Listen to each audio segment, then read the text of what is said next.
Guys, এতদিন হচ্ছে আমার একাকিত্ব শূন্যতা লাগতো।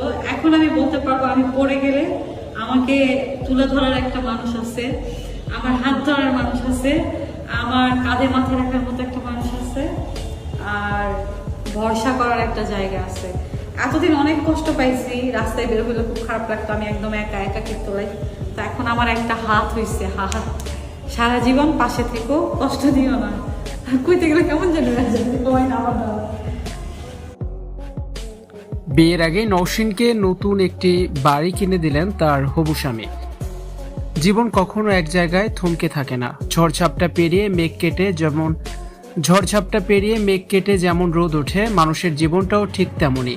দীর্ঘ 4 বছরের একাকিত্ব আর শূন্যতার অবসান ঘটিয়ে জীবনের নতুন এক অধ্যায় শুরু করলেন নিলয়ের স্ত্রী নওশীন। জীবনের কঠিনতম সময়ে যেখানে একাকিত্বের গ্লানি তাকে গ্রাস করেছিল, আজ সেখানে তার জীবনে ধরা দিয়েছে এক বুক ভালোবাসা ও পরম নিশ্চিন্তের আশ্রয়। 4টি বছর আগের কথা। স্বামী নিলয়ের আকস্মিক মৃত্যুতে নওশীনের সাজানো সংসারটা মুহূর্তেই এলোমেলো হয়ে যায়। প্রিয় মানুষকে হারানোর সেই ক্ষত বুকে নিয়ে দীর্ঘ 4টি বছর তিনি পার করেছেন চরম একাকিত্বে। চলার পথে একাকিত্বের শূন্যতা তাকে কতটা পুড়িয়েছে তা হয়তো শুধু তিনিই জানেন। তবে নিয়তি যেন তার জন্য তুলে রেখেছিল এক পশলা আনন্দ। না চাইতেও নওশীনের জীবনে নতুন করে ধরা দিয়েছে ভালোবাসা। সব দ্বিধা আর অতীতকে পেছনে ফেলে আবারও নতুন করে ঘর বাঁধছেন নওশীন। আর জীবনের এই নতুন ইনিংসে তার জীবনসঙ্গী তাকে আগলে রেখেছেন পরম মমতায়। ভালোবাসার গভীরতা এতটাই যে নতুন স্বামী তাকে চোখেই হারান।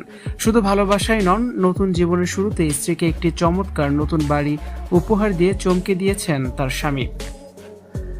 নতুন বাড়ি, নতুন সংসার আর একজন ভালোবাসার মানুষকে পাশে পেয়ে নওশীন এখন নতুন করে বাঁচার স্বপ্ন দেখছেন।